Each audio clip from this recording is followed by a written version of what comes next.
Dear students, how are you? Today we shall study Civics, Chapter 6, Understanding our Criminal Justice System. आज हम इस video के माध्यम से हमारी आपराधिक न्याय प्रणाली के बारे में स्टडी करेंगे. Now we start. When we see someone violating the law, we immediately think of information the police. You might have seen either in real life or in the movies police officers filling reports and arresting persons. Because of the role played by the police in arresting persons, we often get confused and think that it is the police who decide whether a person is guilty or not. देखिए, जब हम किसी को अपराध करते हुए देखते हैं तो सबसे पहले पुलिस को खबर करते हैं. वास्तविक जीवन या फिल्मों में आपने देखा होगा कि पुलिस अफसर रिपोर्ट दर्ज करते हैं और अपराधियों को गिरफ्तार करते हैं. अपराधियों को गिरफ्तार करने में पुलिस की जो भूमिका होती है उसके आधार पर कई बार ऐसा लगता है मानो पुलिस ही तय करती है कि कोई अपराधी है या नहीं. This, however, is far from true. After a person is arrested, it is a court of law that decides whether the accused person is guilty or not. According to the Constitution, every individual charged of a crime has to be given a fair trial. तो अदालत ही तय करती है, यानी जब किसी व्यक्ति को गिरफ्तार किया जाता है तो अदालत ही तय करती है कि कोई व्यक्ति आरोपी है या नहीं. संविधान के अनुसार अगर किसी भी व्यक्ति को कोई आरोप लगाया जाता है तो उसे निष्पक्ष सुनवाई का अधिकार होता है. Do you know what is mean to get a fair trial? Have you heard of an FIR, or do you know who a public prosecutor is? So in this chapter we use a fiction's case of theft to try and highlight the process as well as the role of different individuals in the criminal justice system. Most cases you go through a process that is similar to the one discussed in our fictional case. Therefore, understanding these processes as well as the role that different persons have play within the criminal justice system is crucial, so that if ever an occasion should arise, you are aware of the process that should be followed. क्या आप जानते हैं कि निष्पक्ष सुनवाई का मौका हासिल करने का क्या मतलब होता है? क्या आपने FIR के बारे में सुना है? या क्या आप जानते हैं सरकारी वकील कौन होता है? तो इस अध्याय में हम चोरी की एक काल्पनिक घटना के जरिए ये समझने की चेष्टा करेंगे कि न्याय पाने की प्रक्रिया किस तरह चलती है और आपराधिक न्याय व्यवस्था में अलग अलग लोगों की क्या भूमिका होती है। ज्यादातर मामले उसी प्रक्रिया से गुजरते हैं जिसका हमने काल्पनिक उदाहरण के माध्यम से जिक्र करेंगे। इसके परिणाम स्वरूप इन प्रक्रियाओं को समझना और आपराधिक न्याय व्यवस्था में अलग अलग लोगों की भूमिकाओं को समझना महत्वपूर्ण होता है। अगर कभी ऐसा मौका आता है कि यह जानकारी आपके लिए उपयोगी साबित हो सकती है। हम यहाँ पर सबसे पहले बात करते हैं कि what is the role of the police in investigation a crime. Investigation में किसी भी पुलिस की क्या भूमिका होती है, इसके बारे में हम डिस्कस करते हैं। One important function of the police is to investigate any complaint about the commission of a crime. An investigations includes recording statements of witness and collecting different kinds of evidence. On the basis of the investigation, the police are required to form an opinion. If the police think that the evidence points to the guilt of the accused person, then they file a charge sheet in the court. As started at the beginning of this chapter, it is not the job of the police to decide whether a person is guilty or innocent.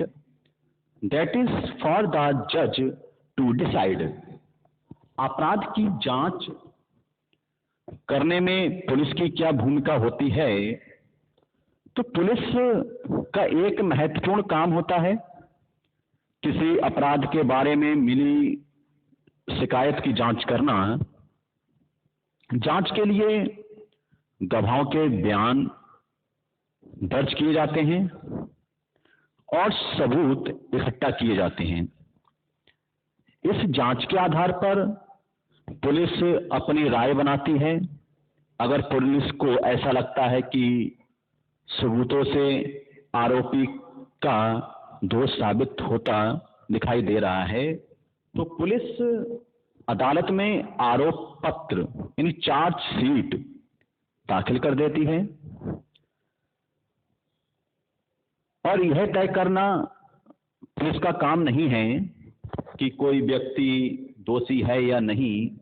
यह न्यायाधीश को तय करना होता है कि कोई भी व्यक्ति दोषी है या नहीं। About the rule of law, which mean that everyone is subject to the law of the land. This includes the police. Therefore, police investigations always have to be conducted in according with law and with full respect for human rights. The Supreme Court has laid down guidelines that the police must follow at the time of arrest, detention and interrogations. The police are not allowed to torture or beat or shoot anyone during investigation. They cannot inflict any form of punishment on a person even for petty offense.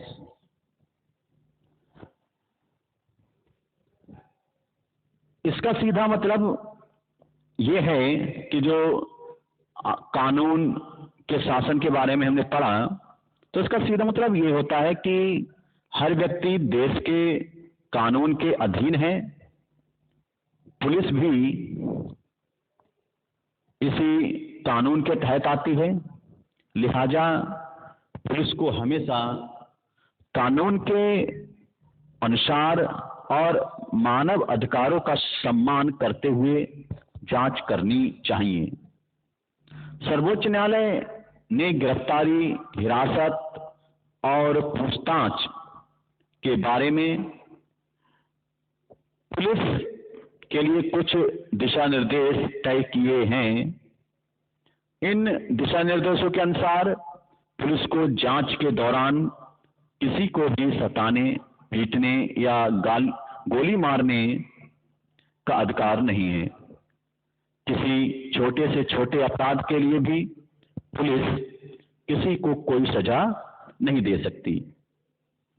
Article 22 of the Constitution and criminal law guarantee to every arrested person the following fundamental rights.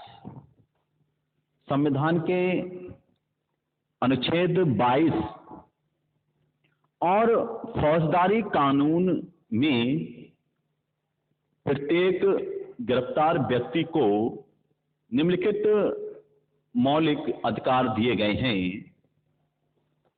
First, the right to be informed at the time of arrest of the offence for which the person is being arrested. गिरफ्तारी के समय उसे यह जानने का अधिकार है कि गिरफ्तारी किस कारण से की जा रही है। The right to be presented before a magistrate which and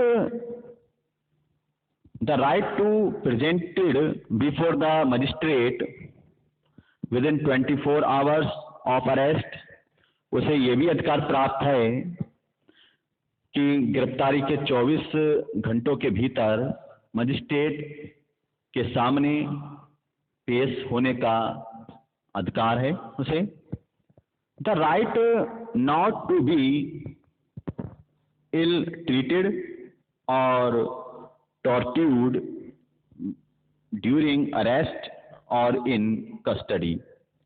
गिरफ्तारी के दौरान या हिरासत में किसी भी तरह के दुर्व्यवहार या यातना से बचने का अधिकार है। Confessions made in police custody cannot be used as evidence against the accused. Police हिरासत में दिए गए इकबाल या बयान को आरोपी के खिलाफ सबूत के तौर पर इस्तेमाल नहीं किया जा सकता। A boy under 15 years of age and women cannot be called to the police station only for questioning. 15 साल से कम उम्र के बालक और किसी भी महिला को केवल सवाल पूछने के लिए थाने नहीं बुलाया जा सकता। The Supreme Court of India has laid down specific requirements and procedures and procedures that the police and other agencies have to follow for the arrest, detention and interrogation to any person. There are known as the D.K. Basu guidelines, and some of these include. सर्वोच्च न्यायालय ने किसी भी व्यक्ति की गिरफ्तारी, हिरासत और पूछताछ के बारे में पुलिस एवं अन्य संस्थाओं के लिए कुछ खास शर्तें और प्रक्रियाएं तय की हुई हैं। इन नियमों को D.K. बसु दिशा निर्देश कहा जाता है। इसमें से कुछ दिशा निर्देश इस प्रकार हैं। The police officers who carry out the arrest or interrogation should wear clean, accurate and visible identifications and name tags with their designations. गिरफ्तारी या जांच करने वाले पुलिस अधिकारी की जो पोशाक है उसकी पहचान है, वे नाम पट्टी और पद स्पष्ट व सटीक रूप से अंकित होना चाहिए इस पर। A memo of arrest should be prepared at the time of arrest and should include the time and date of arrest. It should also be arrested by at least one witness who could include a family member of the person arrested. The arrest memo should be countersigned by the person arrested. गिरफ्तारी के समय arrest memo के रूप में गिरफ्तारी संबंधित पूरी जानकारी का कागज तैयार किया जाए। इसमें गिरफ्तारी के समय व तारीख का उल्लेख होना चाहिए। उसके सत्यापन के लिए कम से कम एक गवाह होना चाहिए। वह गवाह गिरफ्तार सदस्य के परिवार का व्यक्ति भी हो सकता है। अरेस्ट मेमो पर गिरफ्तार होने वाले व्यक्ति के दस्तखत होने चाहिए। The person arrested, detained or being interrogated has a right to inform a relative, friend or well-wisher. गिरफ्तार किए गए, हिरासत में रखे गए या जिससे पूछताछ की जा रही है, ऐसे व्यक्ति को अपने किसी संबंधी या दोस्त या शुभचिंतक को जानकारी देने का अधिकार होता है। When a friend or relative lives outside the district, the time, place of arrest and venue of custody must be notified by police within 8 to 12 hours after arrest. जब गिरफ्तार व्यक्ति का दोस्त या संबंधित उस जिले से बाहर रहता हो, संबंधी को इस जिले से बाहर रहता हो, तो गिरफ्तारी के 8 से 12 घंटे के भीतर उसे गिरफ्तारी के समय, स्थान और हिरासत की जगह के बारे में जानकारी भेज देनी चाहिए।